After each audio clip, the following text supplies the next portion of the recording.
చేసుకుంటే ఏం లేదు. ఇదా పెడతాం, అది పెడతాం, కాపుకుంటుంది, అది పెడతాం.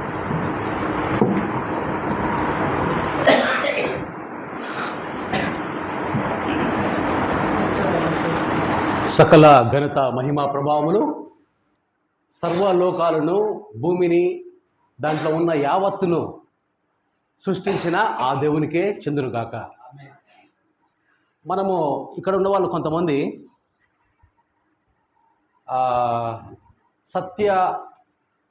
సత్య బోధన అని ఒక 2 రోజులు క్లాస్ జరిగింది. కొంతమంది అటెండ్ అయినారు. అయితే దాంట్లో మొట్టమొదటిగా మనం గమనించింది ఏంటంటే, తెలుగులో ఆదికాండము 1వ అధ్యాయము 1వ వచనంలో ఏమనింది?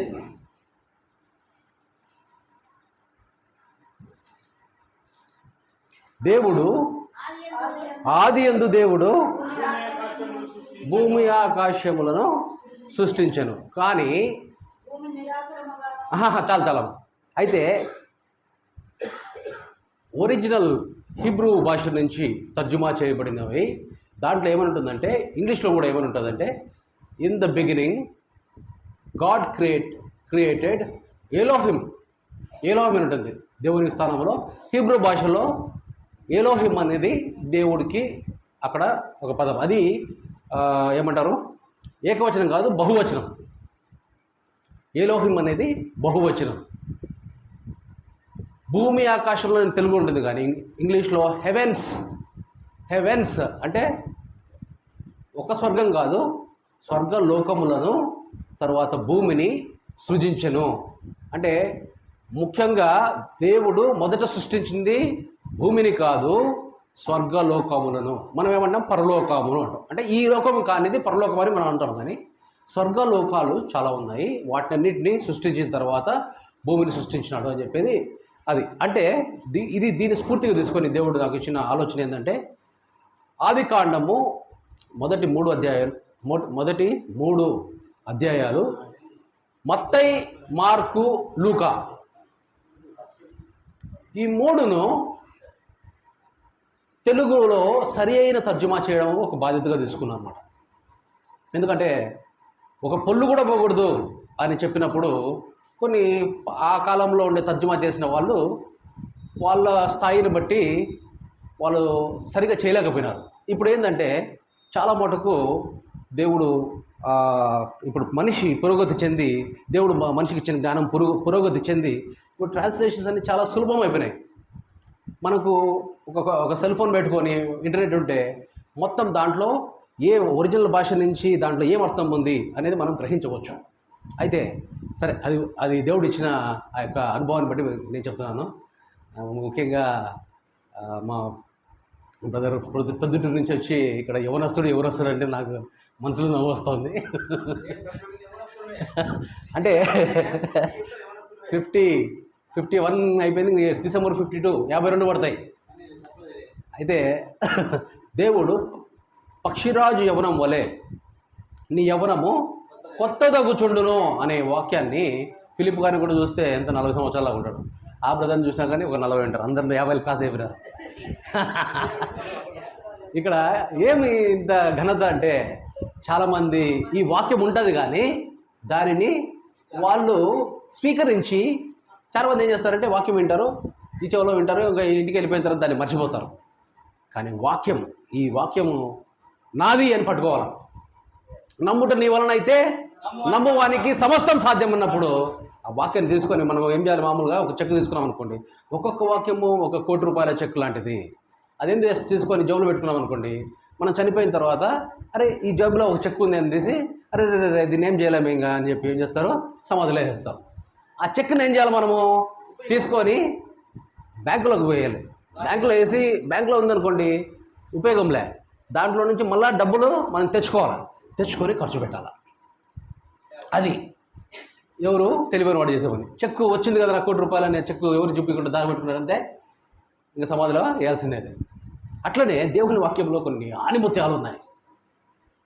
పోయిన వారం మనం గమనించినట్టయితే మనం ఏం చదువుకున్నాము, 10 ఆజ్ఞలు. మోషే చెప్పిన ఆజ్ఞలు కాదు,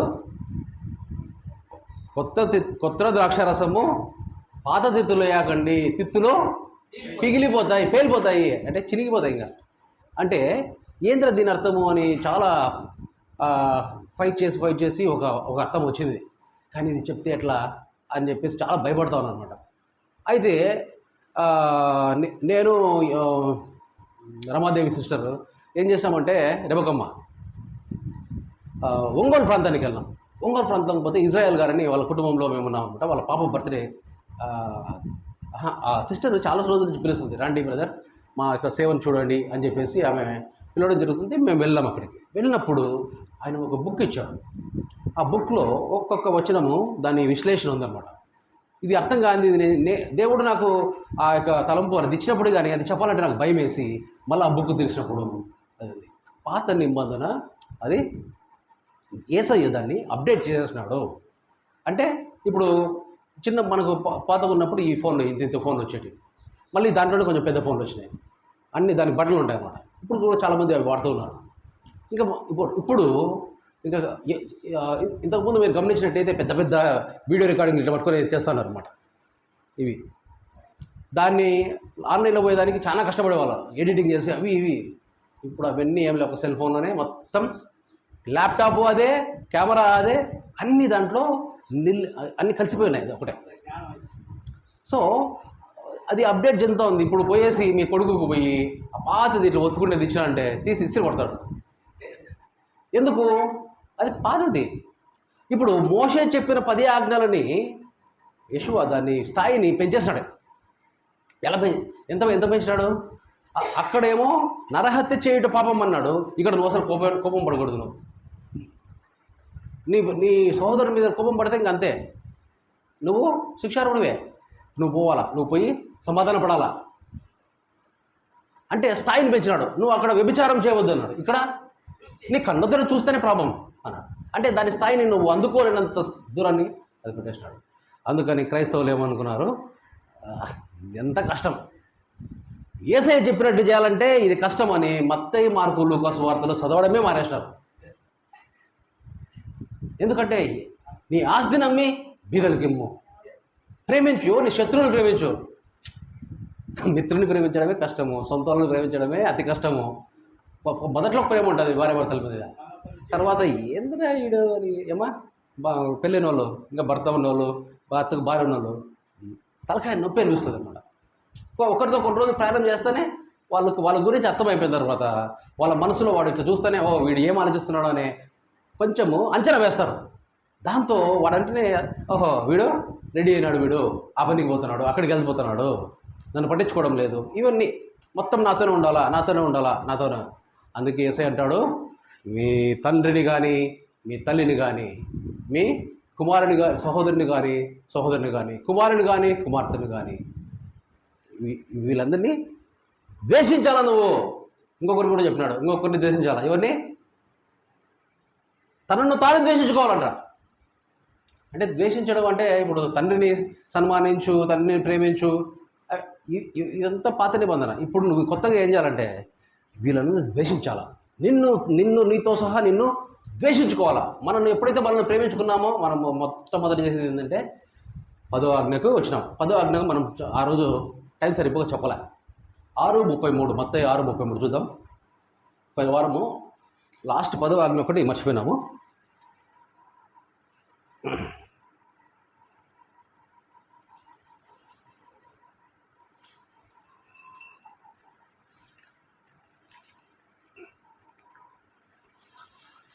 మత్తయి సువార్త 6వ అధ్యాయము 33వ వచనం. కాబట్టి ఎవరు తీసారా? కాబట్టి మీరు ఆయన రాజ్యమును ఆయన నీతిని మొదట వెతుకుడి, అప్పుడు అవన్నీ మీకు అవన్నీ అనుగ్రహింపబడును. చాలండి.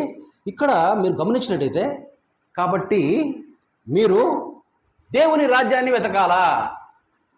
వెతికితే ఏమవుతుంది? మీకు కావాల్సినటివన్నీ ఇక్కడ ఏమన్నాడు, అవన్నీ అంటే ఏంటి? అంతకుముందు ఏం చెప్పినాడు? దీనికి పైన మీరు ఏమి తిందుమో ఏమి ధరించుకుందుమో దాని మీద మీ ఫోకస్ పెట్టదండి. ముఖ్యంగా ఆదివారం వస్తే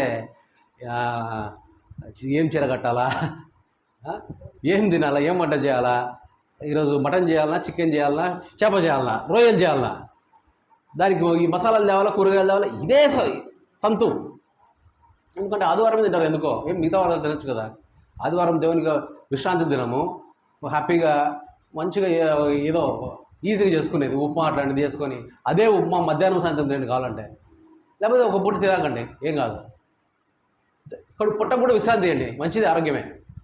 కానీ ఏం తిందుమో ఏం ధరించుకుందామో ఇదే ఇంకా. అయితే ఇక్కడ ఏమంటున్నాడు, మనము ఏం తినాలా ఏం ధరించుకుందామా అని మనం అంత ఆలోచన చేసినప్పటికీ కానీ దానివల్ల ఉపయోగం లేదు. ఏమంటున్నాడు ఇక్కడ, ముందు దేవుని రాజ్యాన్ని వెతకాల. ఇది చెప్పడం సులభం, దాని అర్థమైంది. దేవుని రాజ్యం వెతకడం అంటే అర్థమైంది, ఆజ్ఞల్లో బాగా చెప్పినారు. అందుకే యేసు చెప్పిండేది చాలా కష్టం. ఇప్పుడు చదివిన దాంట్లో కూడా ఒకటి కాదు, ఇక్కడ ఉండేది 2 ఆజ్ఞలు ఉన్నాయి. ఒకటి ఏంది, నీతి, దేవుని నీతిని మీరు వెతకండి, మొదటి ఆజ్ఞ. రెండో ఆజ్ఞ ఏముంది దీంట్లోనే, తర్వాత 34వ వచనంలో రేపటి గూర్చి చింతగించు. మనం ఏం చేస్తాము, రాత్రి నిద్ర రాదు మనకి. ఎందుకంటే రేపేంది, మొన్నాడేంది, ఇది ఎట్లా తీరుతుంది, నీ సమస్య ఎట్లా తీరుతుంది, ఇది ఎట్లా తీరుతుంది. అసలు ఆ సమస్య వచ్చిందే నీ సొంత తెలివి ఉపయోగించడానికి. ఇప్పుడు ఏం చేయాలా మనము, మీరు మారు మనసు పొంది, నువ్వు పోతున్నావు, నీ దారిలో నువ్వు పోతున్నావు, నీ స్వీయ ఆత్మతో పోతున్నావు. స్వీయ ఆత్మ అంటేనే దురాత్మ, సొంత ఆత్మ అది. మన ఆత్మలో మనం ఏసే చెప్తున్నాడు, మీరు మారు మనసు పొంది కంప్లీట్గా తీసేసి, నేను అనేది తీసేసి పక్కకి, అహం అనేది పక్కన పెట్టేసి, నేనేం చేయాలా, దేవుని ఆత్మను నా ఆత్మలో నింపుకోవాలా పూర్తిగా. చాలామంది ఏం చేస్తారంటే నింపలేకపోతున్నారు. నాకు తెలియదు అనేది దేవునికి ఇష్టం, నాకు ఏం రాదు అనేది దేవునికి ఇష్టం. ఆయనకు కావాల్సిందే సంపూర్ణ విధేయత. ఇప్పుడు చిన్నపిల్లలు ఉంటారు చాలామంది, వీడు ఎంత మంచివాడు, ఎంత చక్కనోడు, వాడు చక్కగా లేకున్నా కానీ చెప్తారు. ఎందుకంటే వాడు చెప్పిన మాట విని, రే కరెంట్ దాంట్లో వేలు పెట్టద్దురా అంటే వాడు వేలు పెట్టడంలే. ఒకటి పోయి వద్దురా అంటేనే వాడు పరిగెత్తిపోయి వేలు పెడుతున్నాడు. వానికి దెబ్బలు తప్పవు, వానికి షాక్ కూడా ఉంటుంది ఒకసారి, అయినా కానీ మళ్ళీ పోయి రెండోసారి వేలు పెట్టేదాన్ని పోతే ఏం చేస్తాం మనం, కొడతాం, కోప్పడతాం.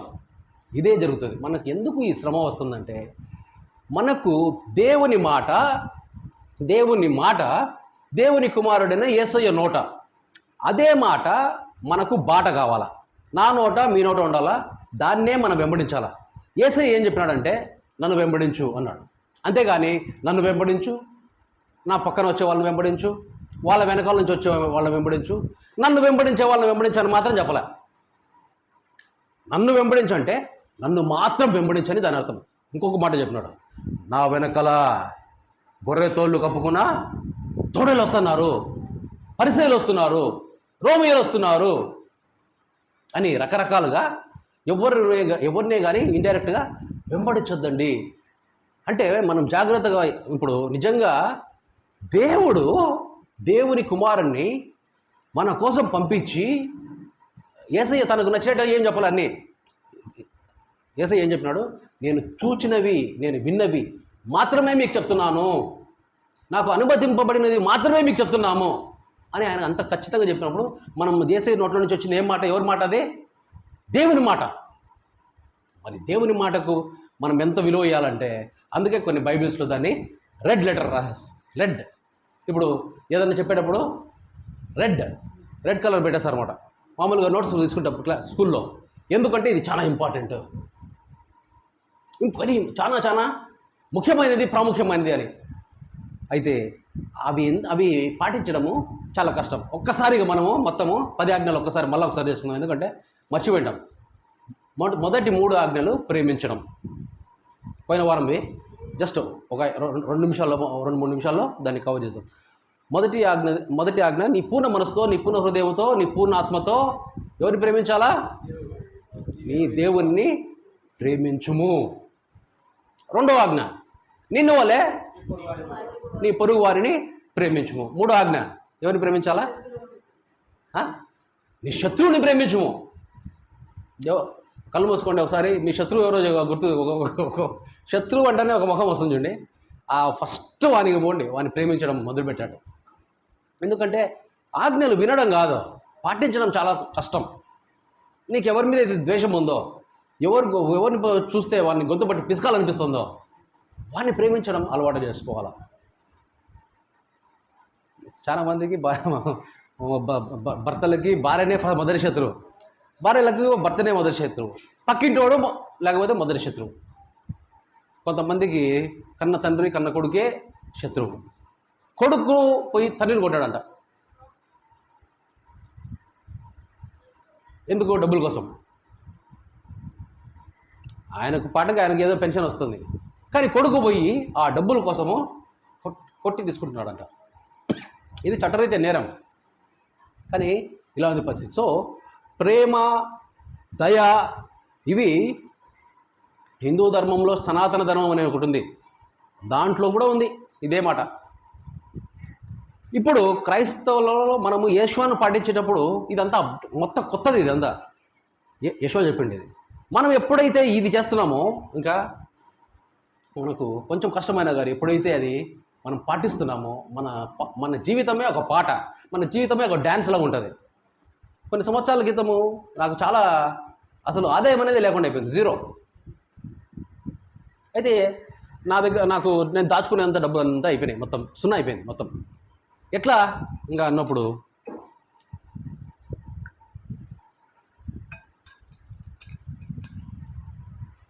నేను ఎవరిని అడగను డబ్బులు. ఇచ్చేవాళ్ళు కూడా వాళ్ళు ఇవ్వాల్సింది, కానీ వాళ్ళు అడగను. వాళ్ళ జ్ఞానం వచ్చినప్పుడు వాళ్ళే ఇస్తారులే అని. మరి ఎట్లా? ఒకరోజు ఫిలిప్ మామ ఒక మీటింగ్ పెట్టినాడు. పప్పు అన్నం చేద్దాము చేపిస్తావా అల్లుడు అంటే, సరే మామ చేపిస్తాంలే అన్న. అయితే నాన్న ఫోన్ చేసినాడు. నాన్న ఫోన్ చేస్తే ఇట్లా ఫిలిప్ వచ్చినాడు కదా, అదే మీటింగ్ పెట్టాలంట చెప్పినారు నాన్న. అదే జస్ట్ వెజిటేరియన్ ఏదైనా పప్పు అన్నం చేపిమన్నాడు, చేపిస్తానంటే నాకు అట్లా చెప్పలేదు ఆయన, మేమే భోజనాలు చూసుకుంటాము, ఊరికే ప్లేస్ మాత్రం కావాలని చెప్పినాడు. అంటే ఇంక అప్పుడు మామ కాల్ చేసి, మామ అట్లా కాదు మామ, మీరే పెట్టుకుంటారని చెప్పినారు కదా, సరే అంటే మేమే పెట్టుకుంటాంలే అన్నాడు. ఆయన మర్చిపోయినాడు ఏమో తెలియదు. మీటింగ్ స్టార్ట్ అయింది. 11 గంటలకి అనౌన్స్మెంట్ చేశాడు మామ, పద్మాకర్ గారు భోజనాలు అరేంజ్ చేశారని. అప్పుడు నా దగ్గర సున్నా, డబ్బులు లేవు. ఇప్పుడు ఏం చేయాలి? నేను సుమారు చాలా మంది ఉన్నారు, ఏం చేయాలని చెప్పేసి ఏదో ఒక యాప్లో దాంట్లో డబ్బులు ఉండినాయి. ఆ యాప్లో ఇట్లా మళ్ళీ మన అకౌంట్లోకి తెచ్చుకోవచ్చని కూడా అది తెలియదు. తీసుకుంటే ఎంతనో ఒక 1000 చిల్లర వచ్చింది డబ్బులు. పోయి సంగటి, ఈ డబ్బులకు సంగటి తప్ప ఏం రాదు అందరికీ సరిపోవాలంటే. 2 సంగట్లు వేస్తారు మామూలుగా. దాంట్లో ఒక్కొక్క సంగటి వేసుకొని పెడితే అబ్బా ఎంత రుచిగా అని ఒక్కొక్కరు కొంతమంది 2 కూడా తిని వాళ్ళు సంతోషంగా ఉన్నారు. అంతా అయిపోయింది. మళ్ళీ 2-3 వచ్చినారు.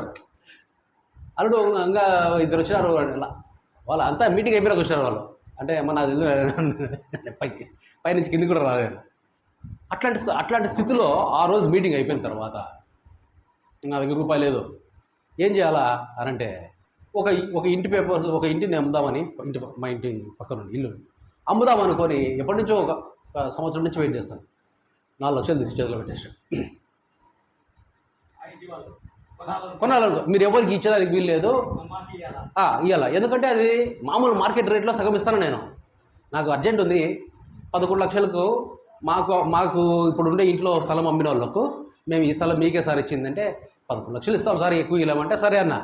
సరే అంటే ఈ ముస్లిమ్స్ వాళ్ళ బంధువు ఉన్నాడనమాట, వాళ్ళ బామ్మర్ది ఎవరు, వానికి ఇవాళ భార్య చేతిలో మంచి పేరు సంపాదించాలని ఆయన ఫక్రుద్దీన్ వచ్చేసి 4 లక్షలు ఇచ్చి, సార్ వాళ్ళు వెరిగిపోయినారు, 11 లక్షలు తీసుకుంటాం మాకు స్థలం ఇచ్చిన వాళ్ళు తీసుకోలే. అరే చేతికాడ వచ్చేది రాకపోయి కదరా అనుకున్నా. టక్కని ఆయన రావడము మొత్తం 11 లక్షలు ఆ నెలలో వచ్చింది. మొన్నటికి మొన్న మా నాన్న బర్త్డే చేయడానికి ఫిబ్రవరి 6వ తారీఖు నా దగ్గర డబ్బులు లేవు. వైఎంసీఏ నుంచి పెద్ద లీడర్స్ వస్తున్నారు, యంగ్ మెన్ క్రిస్టియన్ అసోసియేషన్ అని నేషనల్ లెవెల్ నుంచి లీడర్స్ వస్తున్నారు. డబ్బులు ఎట్లా చాలా మా నాన్న పిలిచినాడు, ఏరా వాళ్ళంతా పిలిచినావు ఎట్లా చేస్తున్నావురా అని. ఏ నాన్న ఇంతవరకు మీరు ఏమైనా ఇచ్చినారు నాకు?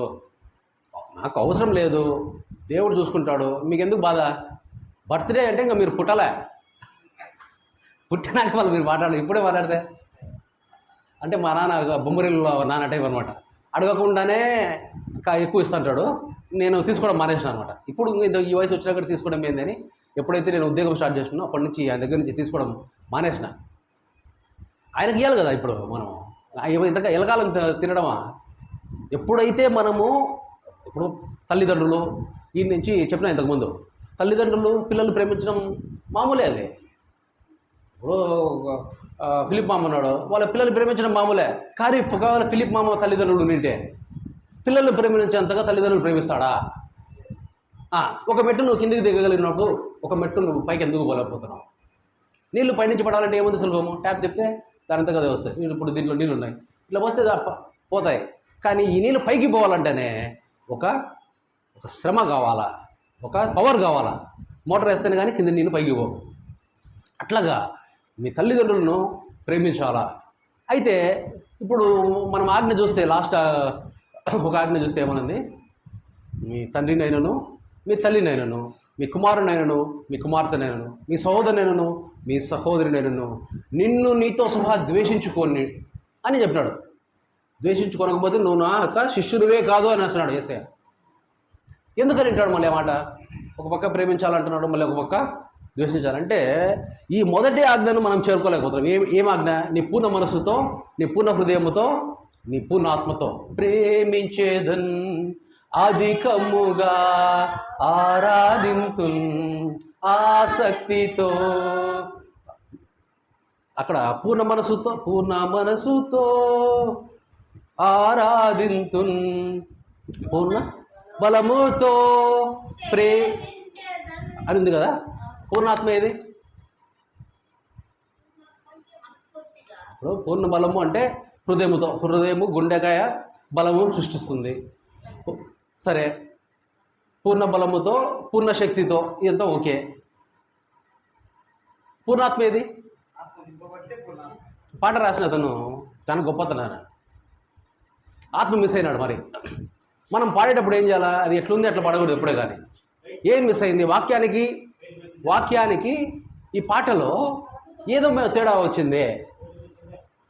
ఏం తేడా వచ్చింది గమనించుకొని మనం కరెక్ట్ చేసుకోవచ్చు. ఒట్లుండేది అట్లా పడాల్సిన అవసరంలా, అబద్ధాన్ని మనం పడాల్సిన అవసరంలా, ఒక తక్కువ చేసి మనం పడాల్సిన అవసరంలా. ముఖ్యంగా చేయాల్సింది పూర్ణాత్మతోనే.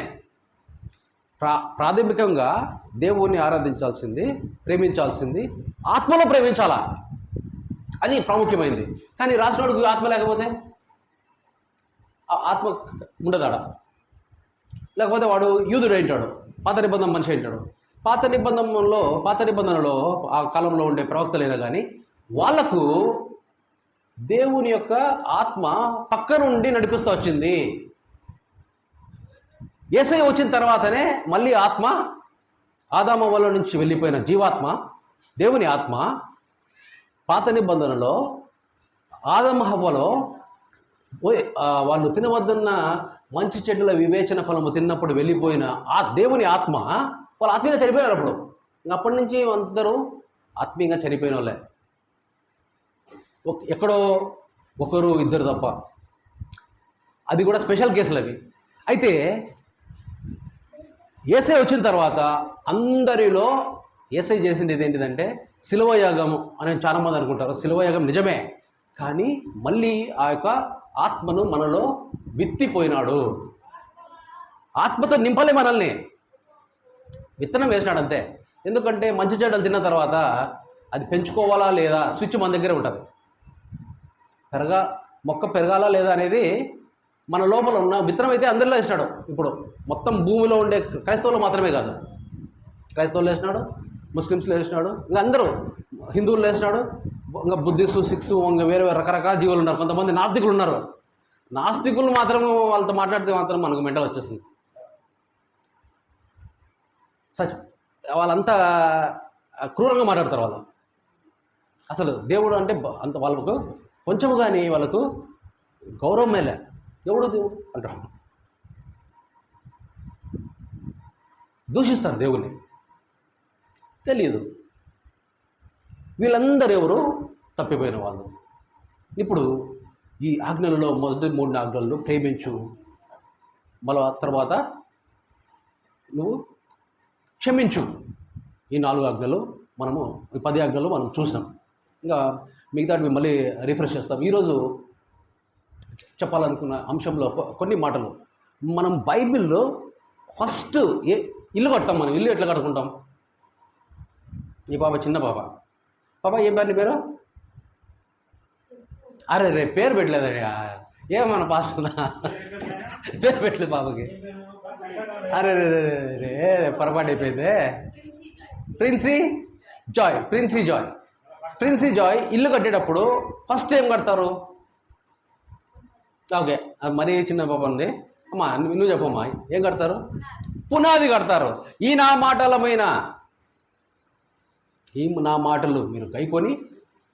మీరు విని గైకొని దాన్ని నెరవేర్చుకుంటూ చేసుకుంటూ మీరు పోతే మీరు బండ మీద ఇల్లు కట్టుకున్నటువంటి వారు ఉంటారు. ఇప్పుడు చాలామంది ఏం చేస్తారంటే చదువుతారు, కీర్తనలు చదువుతారు, బాగుంటుంది కీర్తనలు.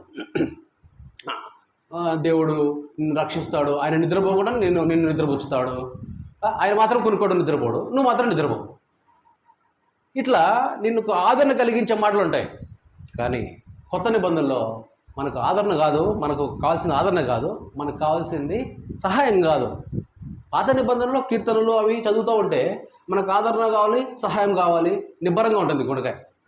ఎక్కడ బాగా ఇబ్బందిగా ఉంటే పాత నిబంధనలు చదివితే మనకు మనశ్శాంతి దొరుకుతుంది. ఇక్కడ చదివితే నీ ఆస్తిని అమ్మి ఏసై అంటాడు, నీకు ఆస్తి మొత్తం అమ్మేసి నువ్వు బీదలకి అంటే ఇంకా వీడికి నిద్రపోయా. ఆస్తిని తమ్మితే ఇంకేంది నేను ఎవరు చేయడంలే. చేయాలనుకున్నా కానీ ఇప్పుడు నేను చేస్తే మా నాన్న గుండె హార్ట్ అటాక్ వస్తుంది. ఆస్తి మొత్తం ఒక 50 కోట్ల ఆస్తి ఉంది, ఇదంతా అమ్మేసి పేదలకు ఇస్తే నాకు ఇవ్వాలనే ఉంది, కానీ ఆయన హార్ట్ ఫెయిల్ అయిపోతుంది. అవునరా, నీవు సంపాదించింది నువ్వు మాలరా, నేను ఇచ్చింది కాదు నువ్వు మాలి అంటాడు. నీతిమంతుల ఆస్తి పిల్లలకు పోనని పాత నిబంధన ఉంది. కానీ ఏసై ఏం చెప్తున్నాడు? పిల్లలకు కాదు అంటే నువ్వు ఆధారపడవలసింది నీ ఆస్తిపాస్తుల మీద కాదు, దేవుని మీద ఆధారపడితే ఇంకో లెవెల్లో ఉంటుంది. అంతే. ఇప్పుడు ఈ ఆస్తి నన్ను కట్టేస్తుంది, కానీ ఈ ఆస్తి లేకపోతే ఏసయ్య అన్న మాటలకు నేను ఒక ఉదాహరణ. ఏమంటాడు ఏసయ్య? నేను చెయ్యు అద్భుతముల కంటే నాకంటే గొప్పగా మీరు చేదురు అనేది అందరికి ఇచ్చినాడు.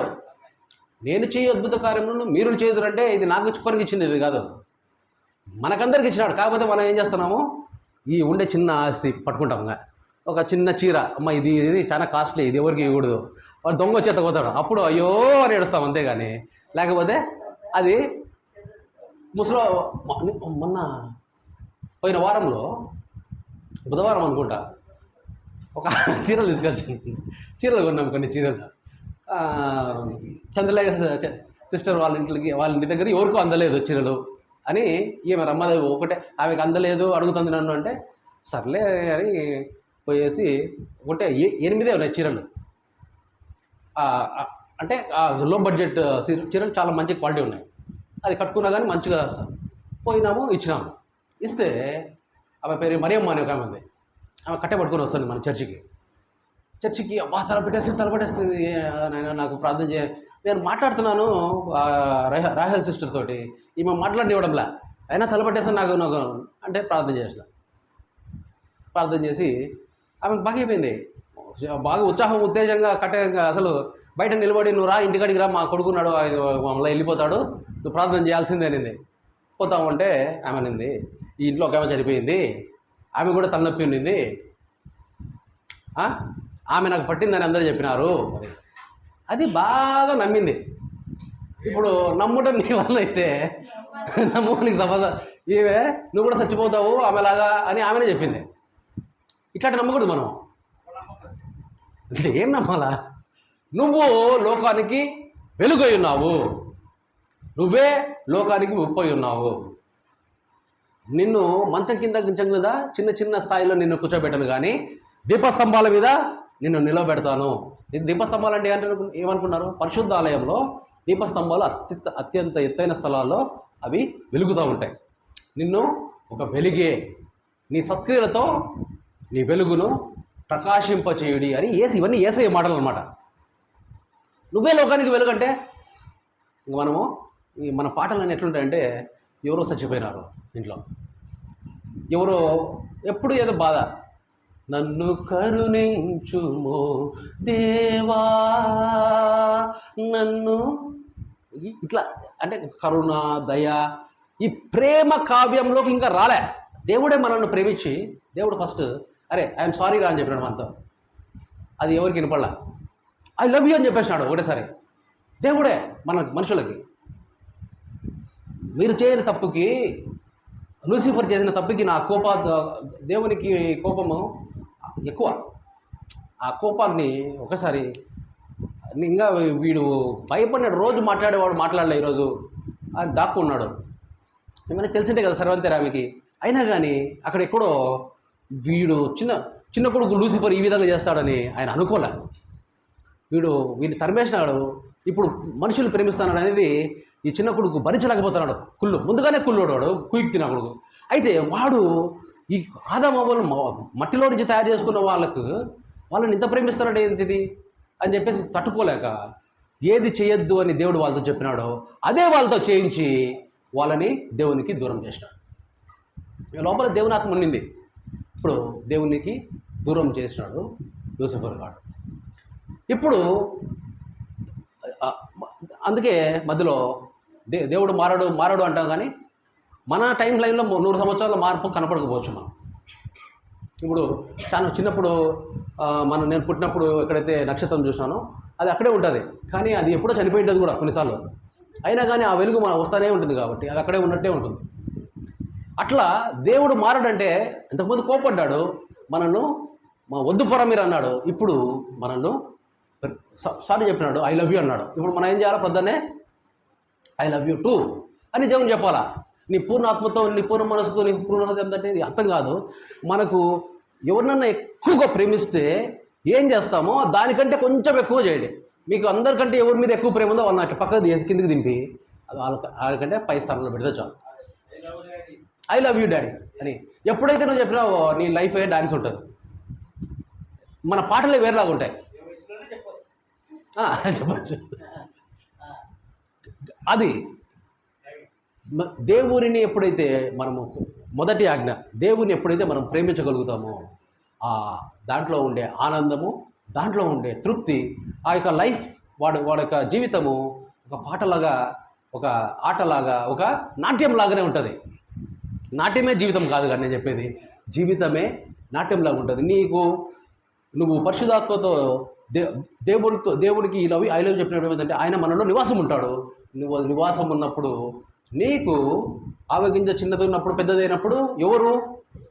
ఆకాశ పక్షులు నుంచి నివాసం ఉంటాయని. ఆకాశ పక్షులు అంటే ఇంగ్లీష్లో బర్డ్స్ ఆఫ్ ద హెవెన్ అంటారు.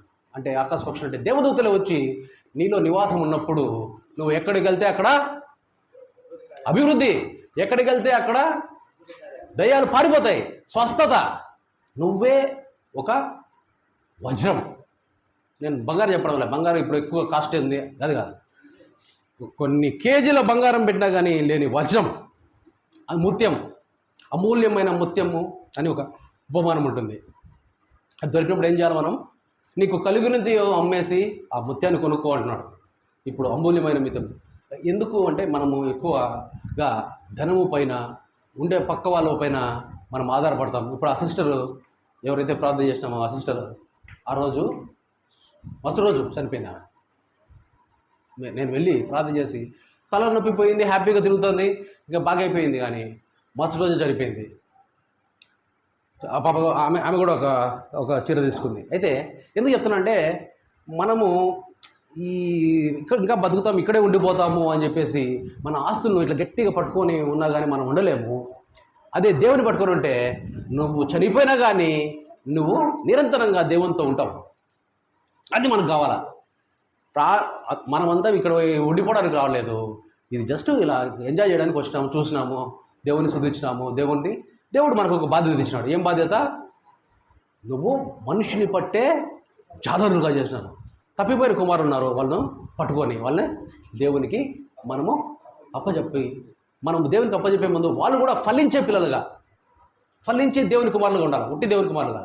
అలా చేసినప్పుడు అది దానికి వయసు కానీ, దానికి చదువు కానీ, దానికి ఏం అవసరంలే. నాకు తెలియదు నన్ను నాకు నేర్పించుంటే ఆయన మిమ్మల్ని వాడుకుంటాడు అంతే. అర్థమైందా? అది దేవునికే సకల ఘనత మహిమ ప్రభావములు చెందుగాక. ఆమేన్.